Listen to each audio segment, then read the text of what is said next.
This car right beside me is a new car, at least here in the Philippines. Well, sort of. You see, MG Philippines just recently brought out and released the MG G50 MPV.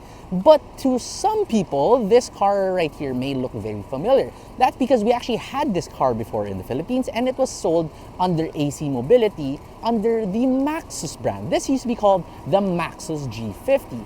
Now, as an MG, let's see what exactly this top-of-line MG G50 Plus variant has to offer. So what exactly was changed with this MG G50 from its Maxus counterpart before? Well, honestly, not too much in terms of the exterior, so it still looks relatively similar. There is some new slats on this chrome grille. You do have LED headlamps right here, but everything else is practically the same. Oh, of course, the badge is different now. Now, on the side of this vehicle too, it is a pretty large car. Again, this car supposedly competes against the likes of the Toyota Avanza, the Toyota Veloz, or even the Mitsubishi Expander, but this is just so much bigger. This is about the same size as a GAC M6 Pro. Now, for your rims too, you get 17 inches right here, and it is wrapped in a set of GT Comfort tires. That aside, it has a typical dimensions and shape of an MPV, so it's very boxed off, it's pretty rectangular, and the doors, well, they are nice and large too for better ingress and egress of the passengers here at the second row. Now, for the rear of the MG G50 Plus, there's also nothing particularly noteworthy about it too, aside from just like some chrome accents by the bottom, LED tail lamps, a wiper, and as you open up this tailgate, you will see that it works well as an MPV because space is pretty good. Even with the third row seats up, you can still fit like a medium-sized suitcase in here. And if you do fold down these rear seats, these third row seats, well, look at that. That is massive. But if you want to carry a lot more items, you can also fold those captain seats down, but they don't fold completely flat.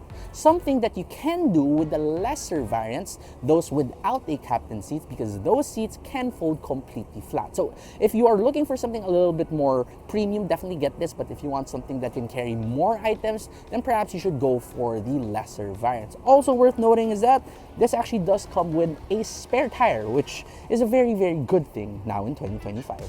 Well, most MPV, 7-seater compact MPVs in our market come with a 1.5-liter naturally aspirated engine, giving you about 100 to 115 horsepower at most. The MG G50 Plus comes with a 1.5-liter turbocharged gasoline engine, giving you a very, very healthy 181 horsepower and 285 Newton meters of torque, paired to a very smooth 7-speed wet-type DCT. In terms of fuel economy, because it is turbocharged, yes, you will take a little bit of a hit. You're looking at around 6.7 kilometers per liter inside the city and about 15 kilometers per liter on the highway. Now we move inside the MG G50 Plus and check the door as usual. Okay, it's not the best, but it's about okay for, you know, like an inexpensive MPV. And so is the rest of the interior, because you would usually expect nothing but plastics in this price range. Think about the Mitsubishi Expander or the Toyota Avanza, but thankfully MG did still give us some soft touch materials here and there. So here in the dashboard, that is it's kind of thin, yes, but it is soft. There's extra soft leather right here, and the same goes for the side of the doors. And of course, you still do get leather wrapped seats all over. But you know, it's not real leather and it's not the most plush, but it definitely is more than enough. The steering wheel too, it doesn't telescope, but it does tilt, which is also okay again for this segment. And you even have a very nice modern shifter that is column mounted, just like what you would get with Mercedes-Benz vehicles. And with this shifter being repositioned here, compared, let's say, to the center mounted shifter found in the older Maxus G50s, they have cleared up this center console. Now you do have this mobile phone holder, which looks exactly like a wireless charging pad, but isn't. There are two cup holders right here, an electronic parking brake, and even auto hold. Now, for your screens, you unfortunately only have one. Usually, you'd expect some sort of a digital instrument cluster, but for this one, you only get a regular analog speedometer and tachometer. There is a center screen right there, but it is quite basic. And this center area comes with a 12.3-inch touchscreen with only wired Apple CarPlay and no Android Auto. It does come with a reverse camera though, which is more than clear enough, but unfortunately there is no 360-degree view camera. Now, for the things that I find quite funny with this vehicle, yes, it is an MPV, but you do have paddle shifters. Why would you use that? I don't know, but yes, it is at least nice to have it. But despite being a relatively new model, again, a model released now that still is being sold in 2025, you don't have a single USB-C port. Kind of annoying, especially if you want to use your wired Apple CarPlay. Now, on the top two, there is no nonsense, so you don't get any sort of a sunroof. And the seats, they are, I would say, more than comfortable enough. They are definitely on the firm side, but at least they are power adjustable, not just for the driver's side, but even for the passenger.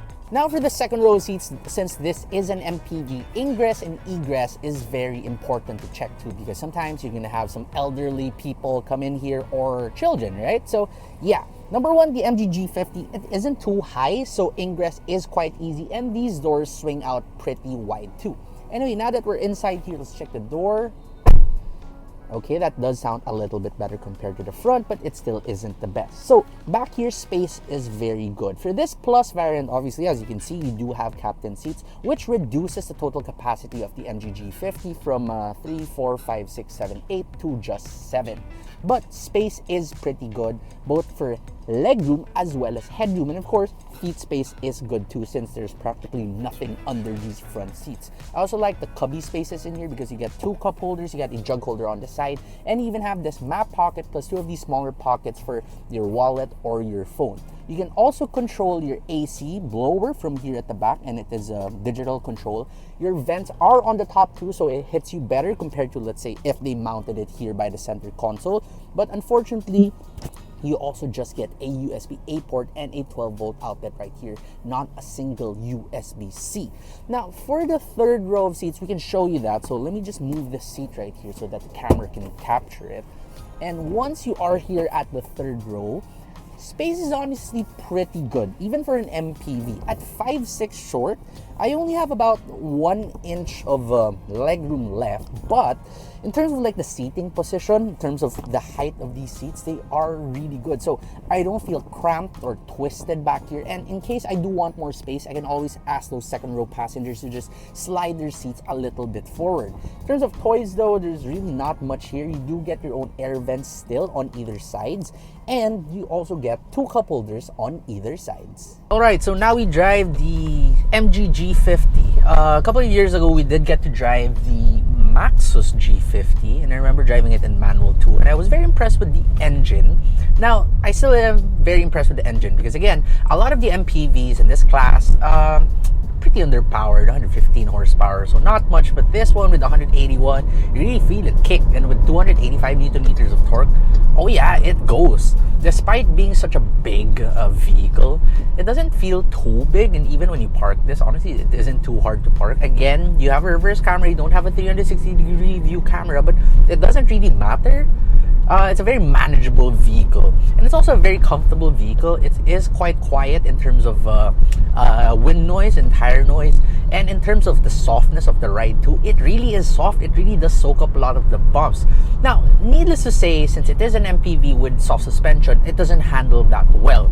But again, why do you need an MPV to really handle well? It does boat on about, so you feel that slight flow to it. So if you're the type to probably get car sick and you drive this up to Tagaytay or some winding roads, maybe that is something to look out for. Nonetheless, overall, as a city cruiser, as a day-to-day car to chauffeur around your family or your boss, for example, if you're a chauffeur, it's a very usable vehicle, and it's a very pragmatic vehicle to have. Plus the fact that you have all that power, so it can also get quite fun once in a while in here.